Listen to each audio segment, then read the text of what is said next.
sa tubang sang iya pamilya. Nakuha sa lugar sa insidente ang siyam tanan ka empty shell sa M16 kag caliber 45 pistol kag isa ka slug sa caliber 5.56 mm.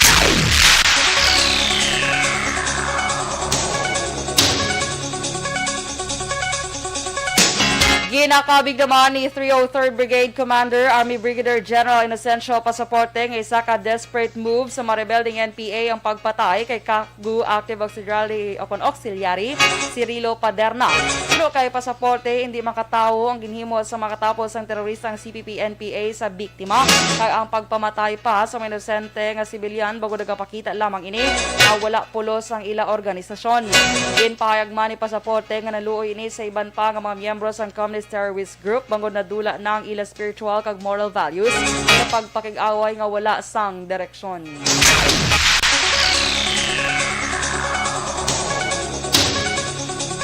Sa dugang nga balita lokal, patay ang isa ka panting matapos aksidente nga nabungguan sang truck launa 40 kahapon sang kagahon sa Banga Padasas National Highway sa barangay Sagwa, Banwa sang Valladolid.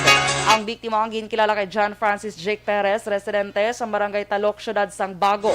Sa inisyal nga pagpangusisa ni Police Executive Master Sergeant Renato Sopio, nagaangka si Perez sa motorsiklo nga ginamaneho sang iya upod nga si Jerel Matias, 31 anyos. Alin sa komisyonan sa Banwa sa Valladolid kag papauli kuntani sa syudad sang Bago sa aksidente nga nabungguan sang wing van nga ginamaneho ni Ernesto Sombrio, 54 anyos, kag nagapuyo sa San Jose del Monte, Bulacan.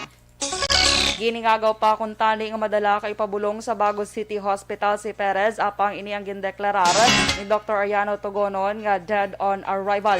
Si Sombrio ang preso karon sa custodial facility sang Valladolid Police Station para sa nagakaigo nga disposisyon.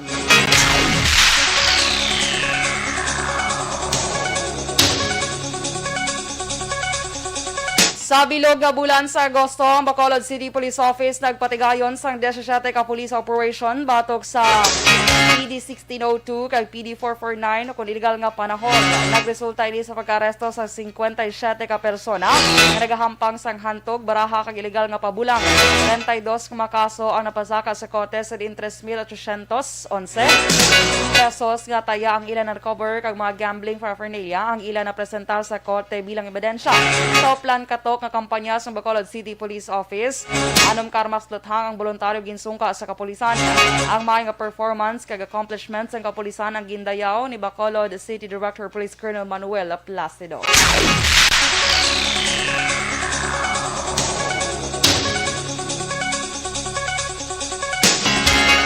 Kapin sa 390.237 gramos ang shabu nga may market value nga 2.6 milyones pesos ang na-recover sang kapulisan sa syudad sang Bacolod sa bilog nga bulan sang Agosto.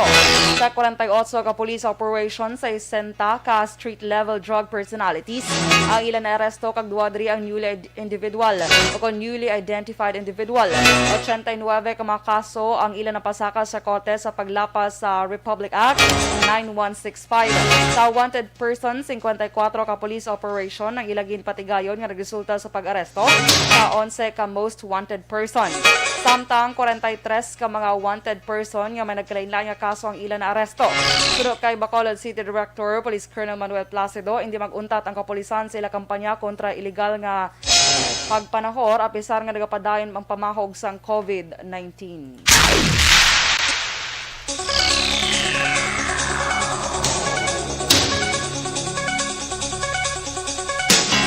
Ginahanda na sa kapulisan ang duha ka kaso bato kanday Raymark Dalisay, 26 anyos, kag Bona Jane Benaflor, 24 anyos, matapos sa dakpan nagligad ni gabi sa mga kapulisan sa buy-bust operation sa Puro Rosas Pandan, Sitio Sibukaw, Barangay Banago sa syudad sang Bacolod.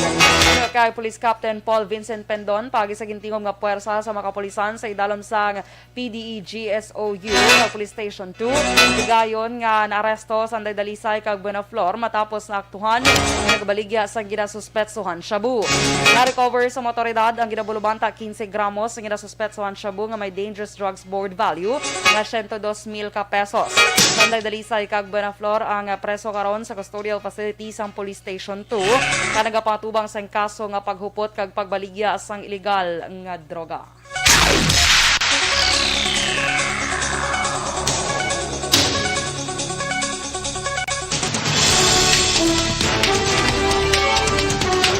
Alas 6:22 sa Aksyon Radio Philippine Standard Time sa mga balita nasyonal.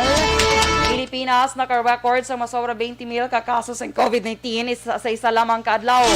Masobra 800 milyones pesos ng SRA sa mga health workers ginrelease na sang DBM. Detalye sa balita nasyonal pagkatapos gid lamang sini. Don't not just throw away questions and statements. Kasma ng aton sining Facebook page pagiya sa Aksyon Radio.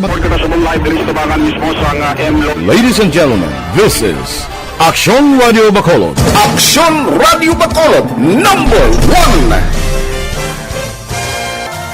Nagpanguna ang Aksyon Radio Bacolod sa pinakaulihing survey sa nilsing nga kakuha sa commanding radio station share para sa fourth quarter sa tuig 2020. Kami nagapasalamat sa aton mga kaaksyon sa padayon nga pagsalig kag pagsuporta.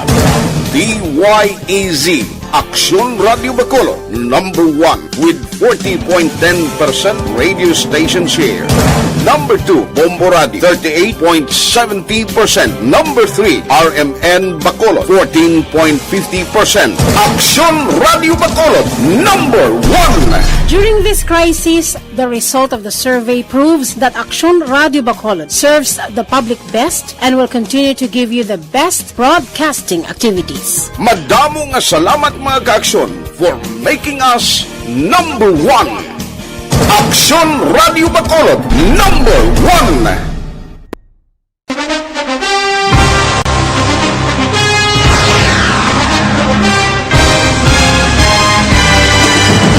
Mga balita nga una nabatian, mga impormasyon nga nakaapekto sa pagpangabuhi sang tanan, drama nga nagahatag kabuhi sa istorya sang paglaom, paghigugma kag pagpasimpalan, serbisyo nga makatalandog balatyagon kag nagbunga sang pagsanyon, istasyon sang tanan sa sulod na sang 51 katuig, istasyon nga hindi kamupag kalipatan. 7 ka mga kongresista, 1 ka gobernador ang araw sa nagkulist sa pedaya pamangkot to nagligad para pamaninga linaw wagay sa ngalan wala to naman nga maglapit na lang ang eleksyon pagwa. Sakit lang kung kays nga katapos ang media nga mag-report lang sa senaryo kabisan mahatagan kamo tsansa nga makapalayag sang inyo hibubunot. Good morning, liwat mga kaaksyon. Sa di natatawagi naman, dali lang. Kay,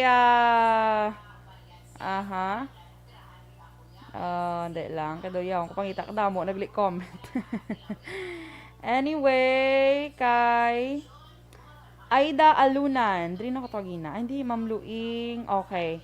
Good morning man kay Angel. Okay, si Action Boy nagpahuway ginanay. Hindi kaya sa iyong voice. Nabaldagid siya. Anyway, good morning kay Angel Recoperto. Always kami ga-monitor dira sa my Woodside 1 Alihis. Please greet my Iloy Hedy kag Sister Riza Zamora Recopeto sa Sacramento, California. Oy, good morning dira sa inyo. Aida Alunan, good morning man. Reynard Halandra. Kay Halandra family, good morning. Sir Mililio Ligo, good morning sa imo. Liza Soriaga, good morning man. Family Olvido. Okay, JR Pelayo, good morning. Renabel Gamboa, maayong aga. Kay Francine Nathalie Bautista, good morning, happy birthday. Kay sino? Sino birthday? Dra ko no sa maaw. Sige. Ronnie Villanueva, good morning sa asawa nga si Carol and happy birthday.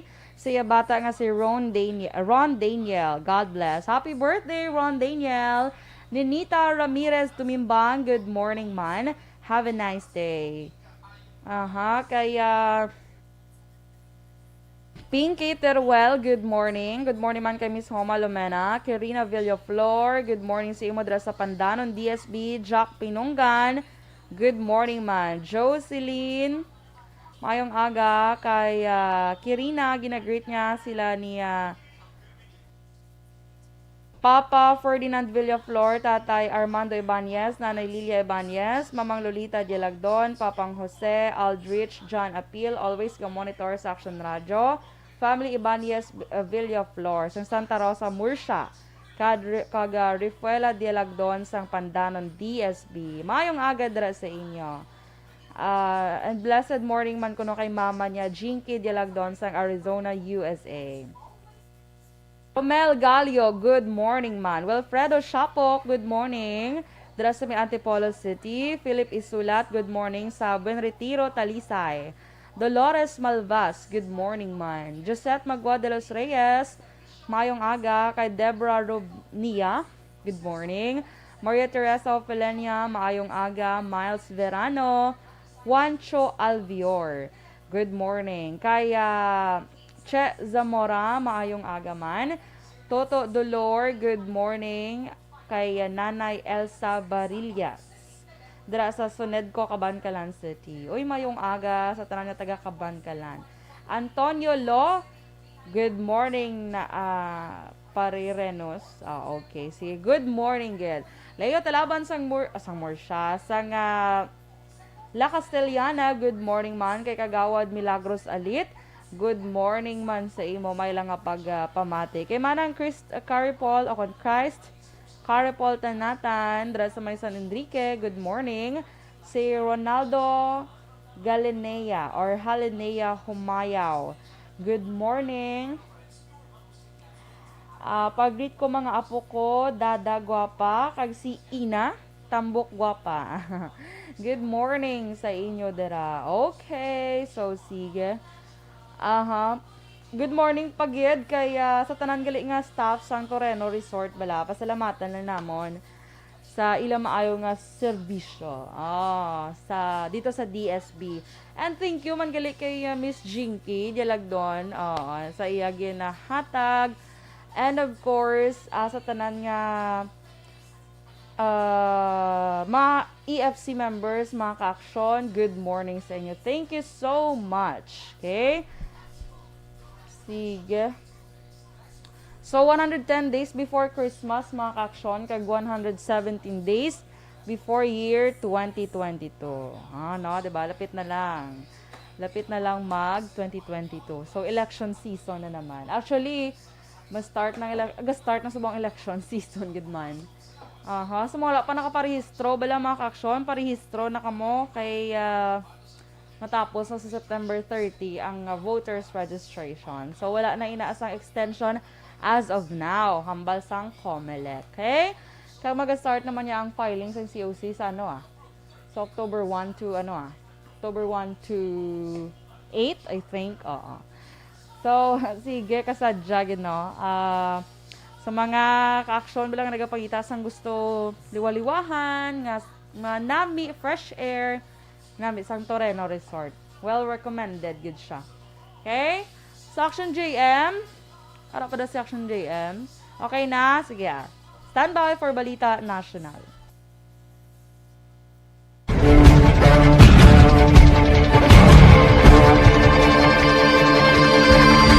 Welcome to the biggest gathering of radio stars in Negros Occidental. This is the biggest and most coveted recognition for people and voices behind the microphone in the island.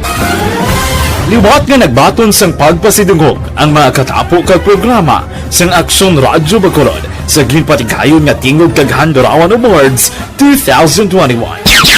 Ladies and gentlemen, our icon of radio in Negros Occidental this year goes to Fred Salanga of DYEC Aksyon Radio. Ginkilala bilang icon of radio in Negros Occidental, si Aksyon Fred Salanga. Anchorman of the Year, si Aksyon Boy Duran. Ladies and gentlemen, for Anchorman of the Year, and the winner is Renato Boy Duran of DYEC Aksyon Radio. Reporter of the Year, si Aksyon Eric Magmanwa. For Best Reporter of the Year, and the winner is Eric Magbanwa of Aksyon Radio Bacolod. Special Awards for Broadcast Engineering, si Aksyon Henry Espolgar. Our Tingog kag Handurawan Awards Special Awards for Broadcast Engineering. And the winner is Henry Espolgar, DYEC Aksyon Radio Bacolod. Best Entertainment Program for AM, ang harana sa DYEC Aksyon Radio Bacolod. Monopolies for Best Entertainment Program for AM, Ronda Extra, Tingog Mo, Tukibon Ko, and Harana. And the winner is Harana by Aksyon Radio Bacolod. Aksyon Radio Bacolod #1. Madamo nga salamat mga ka-aksyon sa padayon nga pagsalig sa matudtuod nga numero 1 nga istasyon. DYEZ, Aksyon Radio Bacolod.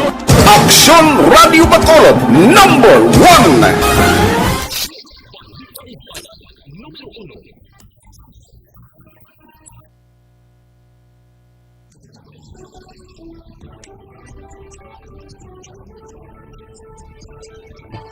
Last 6:32, Aksyon Radio Philippine Standard Time. Pabalik sa Aksyon Balitang Bayan, numero 1. Detalye na sa Balita Nasyonal.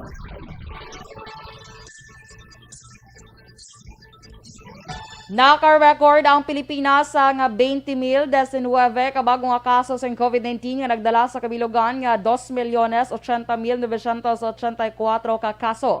Samtang 20,089 naman ang record nga nag-ayo sa balatian kahapon nga adlaw Domingo. Ang total recovery sa COVID-19 sa Pilipinas ang nagdangat na sa 1,889,312.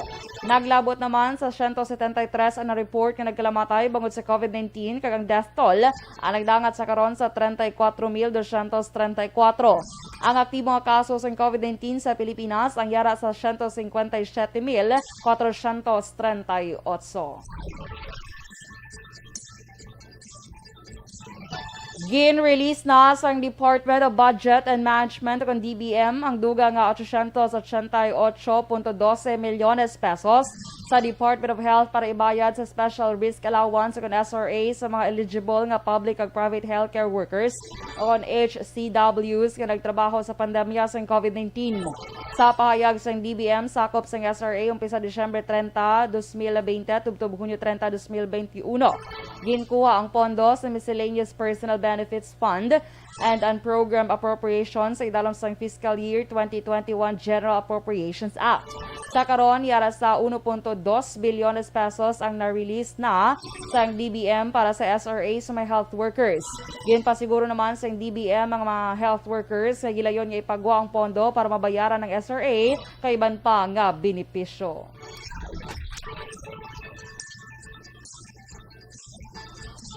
Pabaskog pa sa Philippine National Police o PNP ang kampanya batok sa illegal recruiters kadungan sang pagpirma sang memorandum circular sa pagtukod sang PNP Task Force Against Illegal Recruitment o PNP T-Fair. Tuyo sang bago nga task force nga pabaskogon na operasyon agud maprotektahan ang mga Pilipino gikan sa nagkalain-lain nga modus operandi nga nagapang biktima sa pagpangita sang trabaho sa iban nga pungsod. Suno kay PNP Chief General Guillermo Eleazar, hindi man tuman nga matulupangdan bangod sa pandemya pang madamo sa gihapon yung Filipino ang nagakabiktima sa mga illegal recruiter nga nagresulta sa pagkalubong sa utang kag katalagman. Mandato man sang PNP T-Fair nga magpatigayon sang surveillance kag entrapment operations sa mga individual involvado sa illegal recruitment kalakip ang escort service sa mga international airport kag iban pa.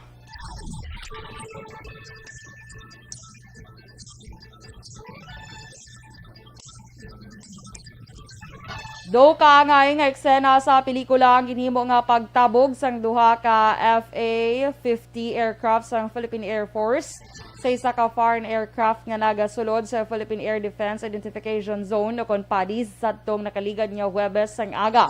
Sa ginpagawa nga pahayag sa nga PAF nasiplatan ang foreign aircraft sa 120 ka nautical miles ang kalayoon sa Bulinaw, Pangasinan kag sunod sa Civil Aviation Authority of the Philippines sa CONCAAP niyang ginatawag nga unknown track of interest. Ginpalupad gilayon sang PAF ang duha ka FA-50 aircrafts gikan sa Air Defense Alert Center para sa interception sang mystery aircraft nga nagalupad sa kataason nga 20 o 21,000 feet sa kada sigon nga 265 knots. Apang 4 ka minuto antes sa interception, gulpi nga naglain sa direksyon ng foreign aircraft palayo sa Philippine airspace sa kada sigon nga 400 knots kag wala naman inigin lagas pa sa duha ka FA-50 sang PAF.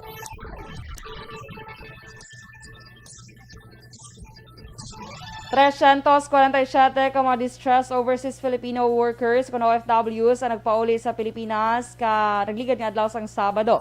Ang mga nagpinauli nga OFWs ang gikan sa United Arab Emirates nga sakay sa isa ka special chartered flight kag naghugpa sa syudad sa Davao.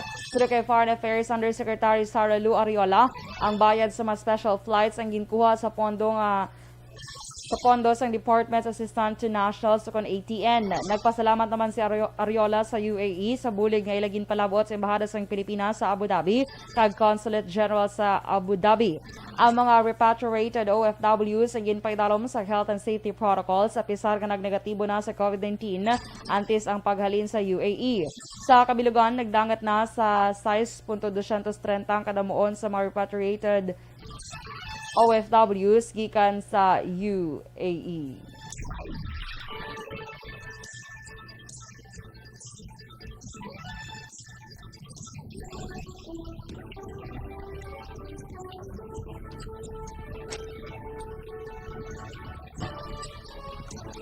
Kag sa aton mga kaaksyon, D3 Bio, pinakabag-o, garantisado kag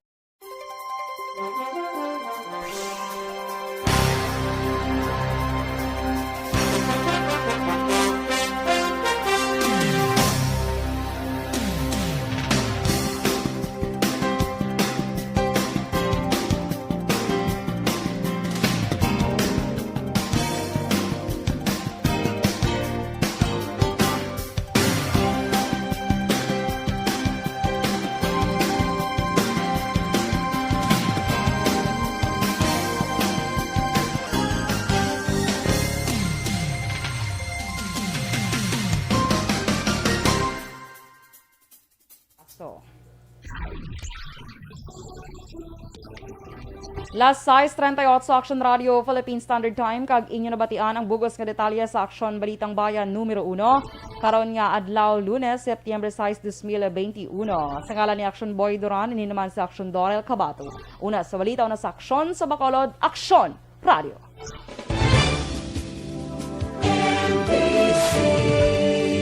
Manila Broadcasting Company. Sa balita, komentaryo, isyu, serbisyo publiko. Aksyon Radio. Sa Bacolod, Aksyon Radio. Aksyon!